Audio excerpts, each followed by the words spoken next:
Cameron Brink is one of the most dominant, popular players in college basketball today, but her story goes much deeper than that. And in this video, we are going to take a deep dive on the girl that was not interested in basketball and how she developed into a confident woman on and off the court.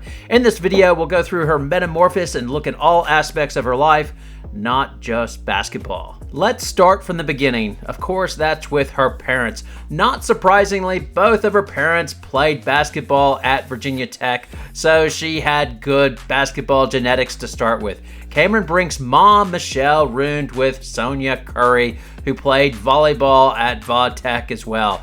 Brink's dad, Greg, played with Dell Curry at Va Tech, with Dell dating Sonia and Michelle dating Greg. Hence, the families remain close, and as you're likely aware, Stephen Curry's mom, Sonia, is Cameron Brink's godmother. Cam Brink describes an early memory of dressing up in a cheerleading outfit and watching her godbrother Stephen Curry play at Davidson.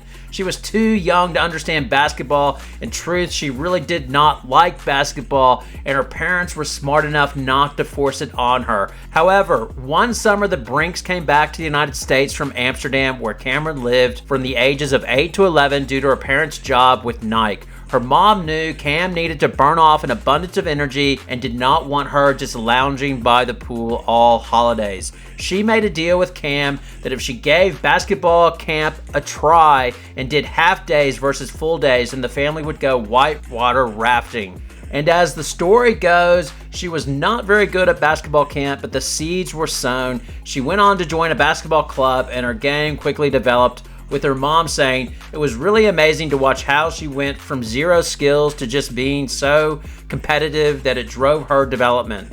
Michelle Brink said, from 6th grade to 8th grade, it was really a rapid transition. Now, obviously, height is advantageous for basketball, and Brink has had a bit of a battle both ways with her height. First, when she was 11, she was upset when she was told by a nurse that the growth charts indicated she would wind up being only 5'11". That was upsetting to Brink, as she was desperate to be taller than her mom, who was 6'3". The nurse tried to reassure Brink, saying, hey, you come from a tall family, don't worry about it. And the nurse was right on both counts, as she does come from a tall family, with her dad being 6'7" and her brother grew up to be 6'9". And not surprisingly, she grew as well. As she entered high school, she was taller than her mom. But then suddenly her height was not advantageous, as she was too tall and skinny, and her teammates used to tease her about it, which gave her a bit of a complex. This wound up leading to her transferring after her junior year, despite winning 2 state titles at Southridge High School. It was the right decision for her, but things got worse after she filed the paperwork to transfer. Her former classmates egged and toilet papered her house so many times that the Brinks had to get a security system. In the article I read, Brink was resolute. She did not want to call it bullying, as she did not want to give them power, the ones that picked on her.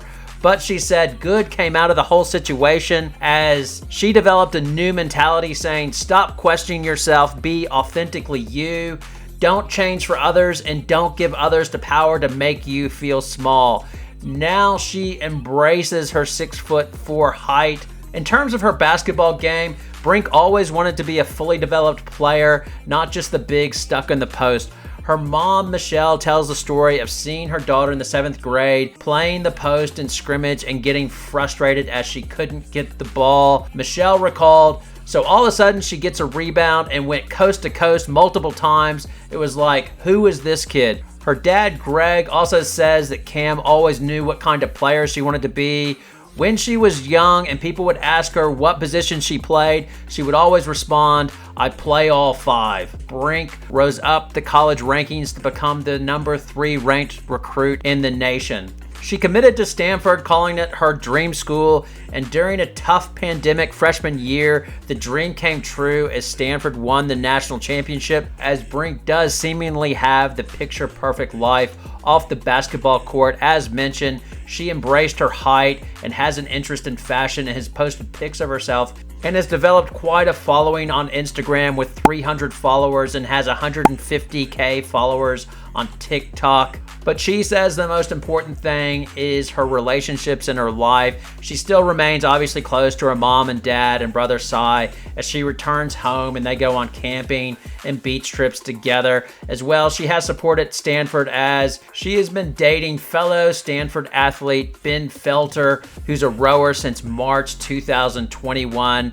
She has felt supported by the basketball team as well as the Funky Four, which includes Haley Jones, who all graduated after the 23 season. She talks about how they basically mentored her through during her college years, and she is keen to take on that role. Brink's individual game has steadily improved in terms of her scoring numbers, improving over her 3 years, going from 10 points per game to 13, and last season scoring 15 points per game.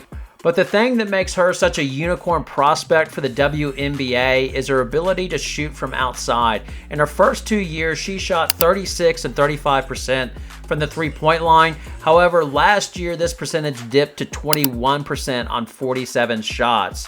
In the 2021-22 season, Brink committed more fouls than 93% of the other women playing college basketball.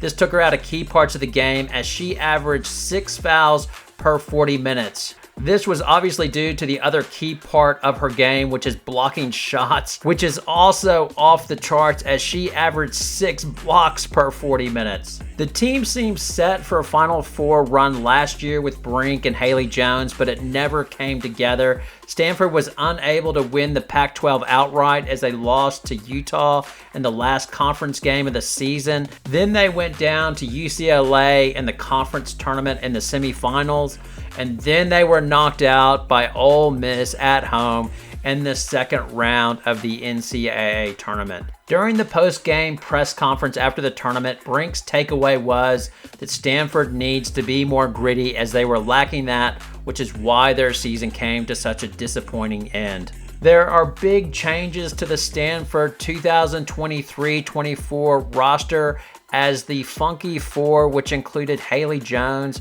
has graduated as well. Brink seems ready to step up and take a leadership role, saying, "We've done a lot of rebuilding, but I could not be happier with what we've done so far." Going on to say, "It's still such early stages, but the freshmen are legit.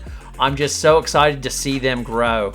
Now, she is referring to Courtney Ogden and Chloe Carty as well. The other comment that Brink made was, "They're open to learning and are so coachable. They have the best attitudes." Now, I am not sure, but I wonder if that's a subtle shot at Lauren Betts, who transferred within the Pac-12 to UCLA, but it should be real fun watching those two match up, as you can't help but think it'll be a little bit personal. But the main takeaway is that Stanford is now Brink's team, and she wants to take on that leadership role and try to lead them back to the Final Four yet again. Please leave your comments below. Thanks a lot for watching. Good night.